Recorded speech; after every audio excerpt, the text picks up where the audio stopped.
Okay, good morning students. Today we are going to study chapter 22, environment and its balance. Okay, so what is there in the chapter? Let me tell you. The chapter describes the types of natural resources. Okay, environment भनेको के हो? Environment में natural resource को काम के हुन्छ र हामीले चाहिँ यहाँबाट के पाउँछौँ र यो च्याप्टरमा धेरै जसो गरेर नेसनल पार्कको बारेमा छ, वाइल्ड लाइफ रिजर्भहरूको बारेमा, यसको कन्जर्भेसन एरिया, ओके, यो सबैको बारेमा चाहिँ यता एक्सप्लेन गरेको छ। ओके, यसको सर्ट डिटेलतिर अब हामी जाउँ के लेखेको रहेछ हेरौँ। अब तल हेर्नुहोस् यसको टपिकमा तपाईँले के देख्नुहुन्छ, we can see there is given about natural resources. Okay, natural resource भनेर दिएको छ, यहाँ हेर्नुहोस् त, यो तपाईँहरूले अन्डरलाइन गर्दा हुन्छ। Let's underline this. All those natural materials which are found in the environment are used by organism for their existence are called natural resources. Okay, natural resources भने के हो? The resources which are found in the nature itself and are used by the organism or human beings.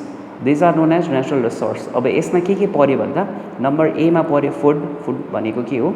Food necessary छ living बिङ्सलाई to grow, to do work, to get energy. त्यसपछि यो different types of फुडहरू हेर्नुहोस् त, हामीले यहाँनिर types of फुडमा देख्न सक्छौँ। यो सबभन्दा बेसिक तल चाहिँ होल ग्रेन्सहरू छ, फेरि लेग्युम्सहरू छ हैन, जसमा ग्राम, पीहरू पर्यो, फेरि fruits, vegetable, nuts, seeds, dairy, eggs and sweets, यो सबै पर्यो। यो सबै टाइपको फुड हामीलाई नेसेसरी हुन्छ। जुन चाहिँ तल दिएको छ होल ग्रेन र लेग्युम्स, यो चाहिँ सबभन्दा धेरै चाहिन्छ भनेर यसलाई चाहिँ तल राखेको छ। यो चाहिँ एकदमै धेरै चाहिने हुन्छ ह्युमन बिङलाई। त्यसपछि आउँछ हेबिटेट भनेर। हेबिटेट भनेको चाहिँ हाउसिङ हो। ओके, जहाँ चाहिँ मान्छे बस्छ, मान्छेलाई हाउस चाहिन्छ to live in, so this is known as natural habitat. So habitat is also one of the important thing and human being are totally dependent on it. Okay, यसपछि तल आउने बेलामा हामीले देख्यौँ यता मेडिसिनल हब्स। मेडिसिनल हब्स भनेको यहाँ एउटा फिगर दिएको छ, यार्सा गुम्बा। यो सबै चाहिन्छ, अहिलेको टाइममा पनि हामीले देखिरहेको छ होइन। अब इम्युनिटी बढाउन गर्न पनि हामीले मेडिसिनल हर्ब्सहरूमा टोटली डिपेन्डेन्ट हुनुपर्छ। त्यसको इक्जाम्पल्सहरू हेर्नुहुन्छ भने तपाईँले यहाँ के देख्नुभयो, अमला, बारो, बोजो, सर्पगन्ध, तुलसी, जटामसी, यो सबै यसको इक्जाम्पल्सहरू हो मेडिसिनल हर्ब्सको। यो पनि हामीलाई त्यति नै चाहिन्छ। त्यसपछि फोर्थमा पर्यो air. Air is also an important thing which is used for respiration. रेस्पिरेसनले गर्दा नै हाम्रो बडीको अक्सिडेसन अफ फुड हुन्छ, खाना पच्ने कारण पनि त्यसले नै हुन्छ भनेपछि एयरको एकदमै धेरै इम्पोर्टेन्स छ ह्युमन बिङलाई। यो पनि एसेन्सियल छ। जस्तो एयरमा कति पर्सेन्ट नाइट्रोजन हुन्छ, कति पर्सेन्ट अक्सिजन, कार्बन डाइअक्साइड, यो सबै यता लेखेको छ र यसलाई के भनेको छ, this is a very important biogeochemical भनेको छ। यो चाहिँ मान्छेहरूको लागि लिभिङ गर्न चाहिने मेटेरियल हो भन्नु खोजेको छ। ओके, त्यसपछि अरू एसेन्सियल निड्समा वाटर दिएको छ। As you know water is also important biogeochemical which is used by human beings for different purposes होइन। हामीलाई खानु, नुहाउनु, drinking, everything. Okay, for growth, excretion, transportation, irrigation, fish farming, transportation, हरेकको लागि चाहिने भयो भनेपछि water is also an important biogeochemical. Okay, त्यसपछिको अर्को इम्पोर्टेन्ट भनेको ल्यान्ड हो। ल्यान्ड तपाईँहरू हेर्नु सक्नुहुन्छ होला। ल्यान्ड पनि हामीलाई उत्तिकै चाहिन्छ। ल्यान्ड चाहिँ के को लागि चाहिन्छ भन्दा हामीलाई एउटा त बस्न पनि चाहियो, सँगसँगै यसबाटै हामीले के गर्छौँ, क्रप्सहरूको खेतीहरू गर्दा पनि ल्यान्ड एकदमै धेरै इम्पोर्टेन्ट हुन्छ। ल्यान्डको आवश्यकता त्यहाँ पनि पर्न जान्छ हामीलाई। त्यहीँबाट कल्टिभेसन गर्छौँ र त्यहीँबाट उमारेको चिज नै हामीले के गर्नुपर्ने हुन्छ, खानुपर्ने हुन्छ। ओके, यति थियो त्यसको इन्ट्रोडक्सन। अब त्यसपछि हामी जाउँ wild life conservation in Nepal. नेपालमा वाइल्ड लाइफ कन्जर्भेसन केबाट गरेको छ, त्यसमा डिफ्रेन्ट फर्म्सहरू छ, like national park, wild life reserve, hunting reserve, conservation areas and others. त्यसमा नम्बर एमा पर्यो नेसनल पार्क्स। नेसनल पार्क हेरौँ। नेसनल पार्क भनेको के हो, जस्तो नेसनल पार्क्समा पर्यो Chitwan national park. Okay, Chitwan national park एउटा इक्जाम्पल हो। यसमा एलिफेन्टहरू देख्दै हुनुहुन्छ, यो सबै चितवन नेसनल पार्कमा पाइन्छ। यो कहाँ सिचुएटेड छ भन्दा यो चितवन, मकवानपुर र पर्सा जिल्लामा पर्दो रहेछ। यति डिस्ट्रिक्टहरू यसले कभर गर्छ। एउटा इस्टाब्लिस इन 2030, अन्डरलाइन गर्दै गरौँ यो सबै। It covers an area of 932 kilometre square र यसलाई चाहिँ के भनेको छ, यसलाई चाहिँ national park was also listed as world heritage site. युनेस्कोले, United Nation educational, scientific and cultural अर्गनाइजेसनले यो चितवन नेसनल पार्कलाई पनि के भनेको छ, हाम्रो एउटा धरोहर हो, वर्ल्ड हेरिटेज हो भनेर यसलाई नोटिस अर यसलाई नोट गरेको छ। यसलाई चाहिँ तिनीहरूले लिस्ट गरेको छ। ओके, अब यसमा के एनिमल्सहरू पाइन्छ, Bengal tiger, rhinoceros, elephant, bear, leopard, python, spotted डियरहरू सबै एनिमल्सहरू पनि पाइन्छ यसमा।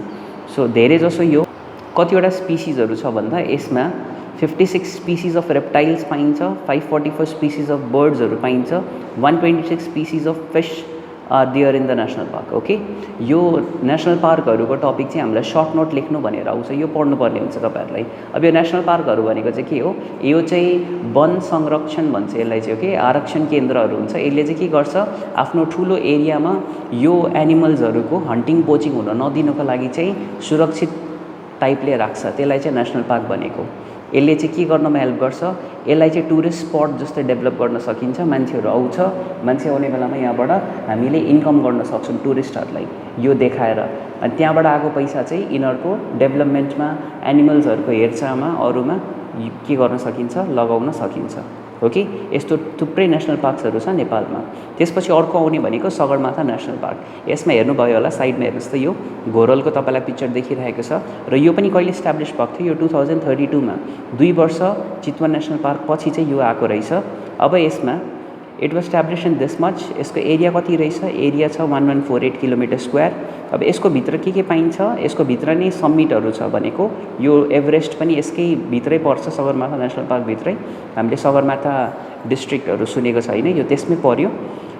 समिट्स लाइक एभरेस्ट, लोत्से होइन, पुमोरी, अम्लाब्याम एन्ड तामसेरको, यो सबै चाहिँ यतै पर्दो रहेछ। यो रिजनमा पाउने अब बोट बिरुवाहरूमा चाहिँ गोब्रे सल्ला होइन, थिगुरे सल्ला, धुप्पी, यो सबै होइन, भोजपत्र, यिनीहरू चाहिँ पाउँदो रहेछ सगरमाथातिर। अनि त्यही फुलको कुरा गर्नु पऱ्यो भने यहाँनिर कस्तो फुल पाइन्छ भन्दा रोडोडेन्ड्रन पनि पाइने भनेको यतै हो। ओके, त्यसपछि अर्को आउँछ Langtang national park. Langtang national park कहाँ पर्यो? यो पनि 2032मै सिचुएटेड भएको थियो, इस्टाब्लिस गरेको थियो। ओके, यतिमा सिचुएटेड गरेको थियो। अब उसमा पाउने भनेको तपाईँले एउटा हिमालयन बियर देखिराख्नु भएको छ साइडमा। ओके, त्यो त्यसको इक्जाम्पल भयो। यसमा के पाइन्छ भन्दा यसको एरिया 1720 किलोमिटर स्क्वायर किलोमिटर छ र यो चाहिँ यहाँ धेरै जसो पाइने भनेको चाहिँ गोब्रे सल्ला, खर्सु होइन, रोडोडेन्ड्रन, लाङटाङ, लाउत सल्ला, यो सबै पाउँछ। यो सबै अन्डरलाइन गर्नुहोस् तपाईँहरूले। त्यसपछि हिमालयन बियरहरू एनिमल्सहरूमा पाउने भनेको र डिफ्रेन्ट टाइप्स अफ बर्ड्सहरू, जम्मी 250वटा टाइप्सको बर्ड्सहरू पाउँछ। यहाँ कल्चरल भ्याल्युको लागि पाउने ठाउँहरू भनेको गोसाइँकुण्ड र बोम्पे गुम्बाहरू हो। ओके, सो यति यसको सर्ट नोटको लागि तपाईँहरूले लेख्नुपर्ने हुन्छ। त्यसपछि तल जाउँ। अब रारा नेसनल पार्क छ। नेसनल पार्ककै कुरा गर्नुपर्दा रारा नेसनल पार्क चाहिँ मुगु र जुम्ला डिस्ट्रिक्टमा पर्छ। 2032मा इस्टाब्लिस भएको थियो र यो चाहिँ लगभग एरिया 106 किलोमिटर स्क्वायर हुन्छ। यो चाहिँ smallest national park of Nepal भनिन्छ रारा नेसनल पार्कलाई होइन। यसले झन्डै प्रोटेक्ट गरेको एनिमल्सहरूमा यो त्यही पर्यो। Musk, deer, Himalayan bear, leopards, jackals, tahr, यो सबै नै पर्यो रारा नेसनल पार्कमा। ओके, अब त्यसपछि यहाँ चाहिँ लेक रारा पनि यसमै पर्छ। बिगेस्ट लेक अफ नेपाल पनि यसमै नेसनल पार्कभित्र नै पर्दो रहेछ। ओके, अब त्यसपछि जाउँ Bardiya national park. Bardiya national park चाहिँ कति बेला? यो पनि 2032मै इस्टाब्लिस भएको थियो, तर यसको नाम चाहिँ त्यति बेला royal Karnali wild life reserve थियो। अब अहिले चाहिँ गएर इन 2045 यसको नाम बर्दिया नेसनल पार्क राखियो।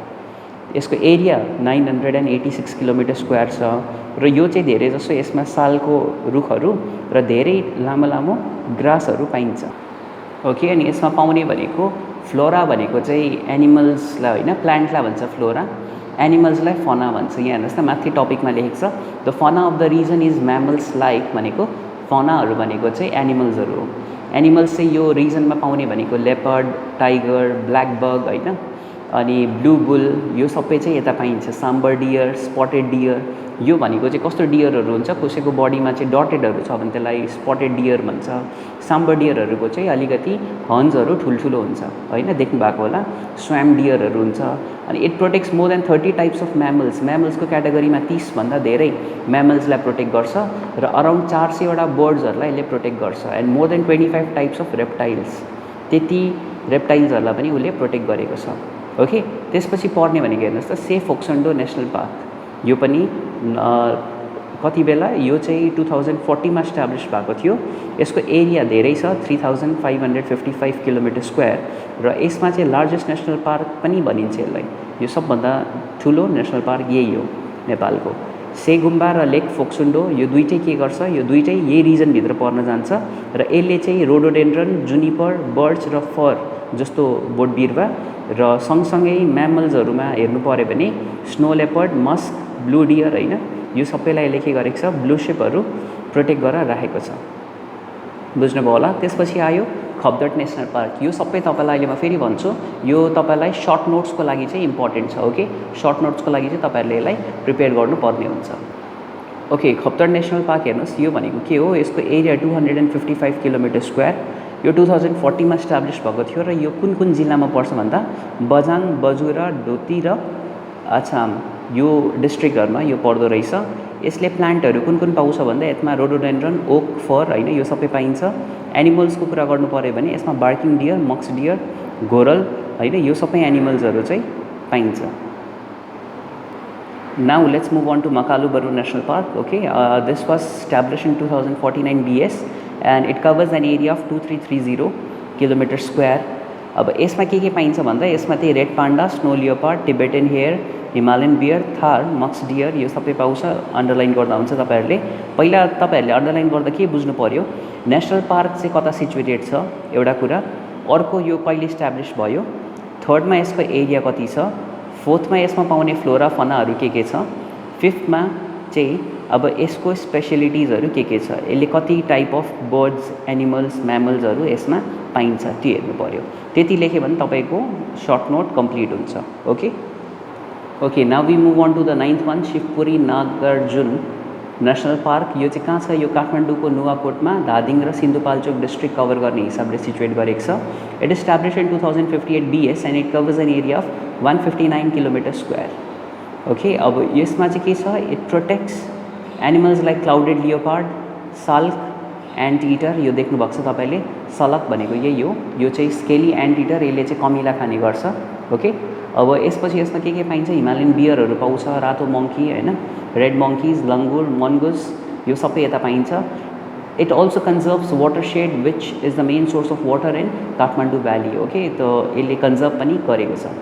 त्यसपछि the last one is Banke national park. Banke तपाईँले सुन्नुभएको होला ठाउँ पनि हैन, बाँके सल्यान र दाङ डिस्ट्रिक्टमा पर्ने हिसाबले बाँके नेसनल पार्क छ।